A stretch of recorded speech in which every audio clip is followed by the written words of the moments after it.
Bam! What's going on, folks? Life Lessons with Juvy. I am your host, JuvyThaKid. Hit me up on Twitter, Instagram, Snapchat, and Periscope at JuvyThaKid, JuvyThaKid. Beard is hella fluffy today. Kind of goes with all the fluffy snow we've gotten. Woke up, and it's pretty much a whiteout. But it worked out, because today is my oldest daughter's 13th birthday, so she got a snow day. Got to chill with daddy and everything. What more could you want? Let's get into the topics. Little Jenny Wren. Deal breakers in relationships. Should we also have them for friendships and family relationships? I think we did this a couple months ago, I think, or something similar to this. But either way, I like revisiting old topics. So let's see if the answer has changed or stayed the same, I guess. Deal breakers in relationships. There's a lot of them, I guess, for me. I don't know. If you're racist, definitely can't be with you. Can't even be friends with you. For sure lose my number if you are.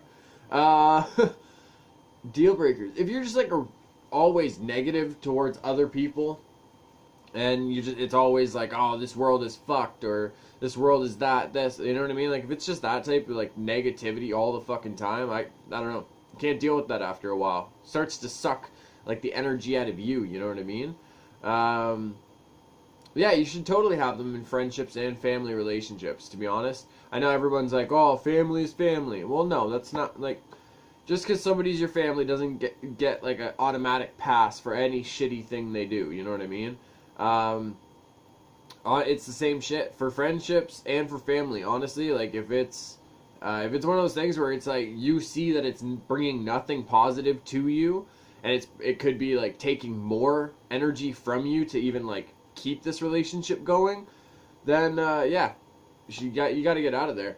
Especially if you're the one who's always kind of like doing stuff for them, you know what I mean, and like they can't like give a ear to listen back. You know what I mean? You guys know what I'm saying.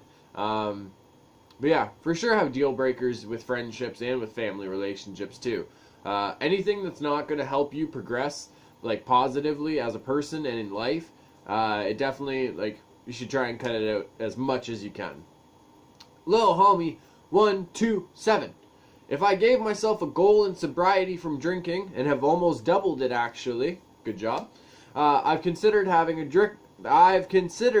drink lately. If I have continuously proven that my will is greater than my vice, should I allow myself a treat? Of course, with the mindset that it could potentially restart previous issues. I told myself 1 year and am on the cusp of 2. I want to have a drink, but how do I gauge myself if I am ready or not? Okay, this is going to be one of those ones where some of you guys aren't going to agree with me. I'm sorry if the camera went out of focus. I didn't realize. This is going to be one where some people don't agree with me. Because some people feel if you've set a goal for yourself to be sober, then you should just be sober. You shouldn't drink or anything like that. I believe it all depends on the person. I used to be the type that, honestly, I drank every single day. I used to be a fucking horrible alcoholic. I'm talking like Texas Mickey's wouldn't last like fucking maybe 2-3 days. You know what I mean? Like it was too much. I couldn't even have like a bottle of rum or nothing sitting in my freezer without like drinking it until it's gone.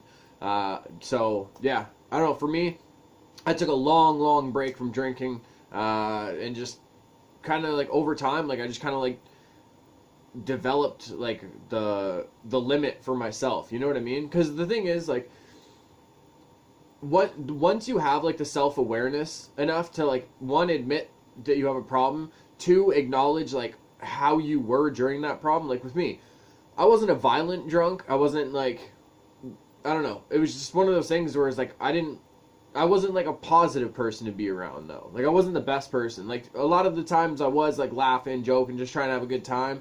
But other times there was always something going on with me that like was kind of fucking with me.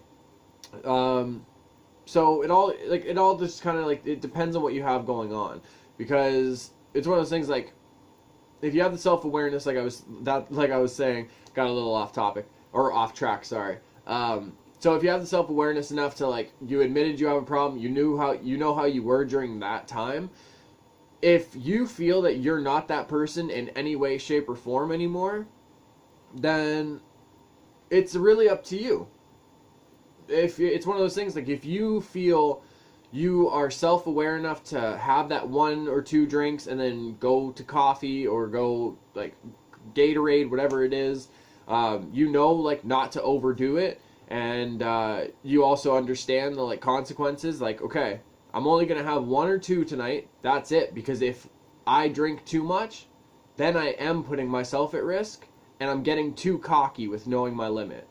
Like, obviously have faith in yourself, have faith in your own judgment, but don't get cocky with it. Don't be like, oh, I'm doing fine, like I can have I can get drunk tonight, I'll be all right.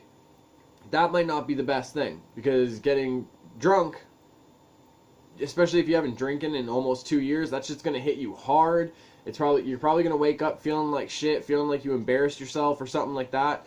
But if you have 1 or 2, and you have that 1 or 2, and then you stick to that, like you go to water or coffee after, you don't go home feeling like drunk, you don't get the spins when you lay down, you're not waking up feeling like fucking death the next day. You can go home and there's no drama, like everybody's chill, like you're chill, you can still like fucking blaze some if you want, you can go and eat and you're not going to feel like you threw up or nothing. So it all depends on the person. With me, it took me a little bit. I got the hang of it though, and it comes down to like how self-aware you are as well. If after the first one you're like, okay, like this hit me a little bit harder, I'm feeling pretty buzzed, I'm gonna go grab some water now, and that's fucking great, dude. It's just you got to be self-aware, and you got to have faith in yourself too. I don't know. I don't know if that answered your question honestly at all, because it all comes down to who each individual person. Honestly, it's one of those things, like if you don't feel comfortable doing it though, don't do it. But if you have faith in yourself, you think you can, like 1 drink, 2 drinks, water, coffee, Gatorade, whatever it is, then go for it, man. Like we can't just restrict ourselves and kind of just like put ourselves in these boxes. And what I mean by that is like you can't just be like, okay, I'm going to put a goal for myself, like 1 year without drinking. That wasn't to say that you're never, ever, ever going to drink again.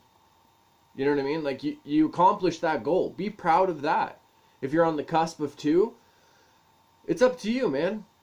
Like, the goal all depends on you.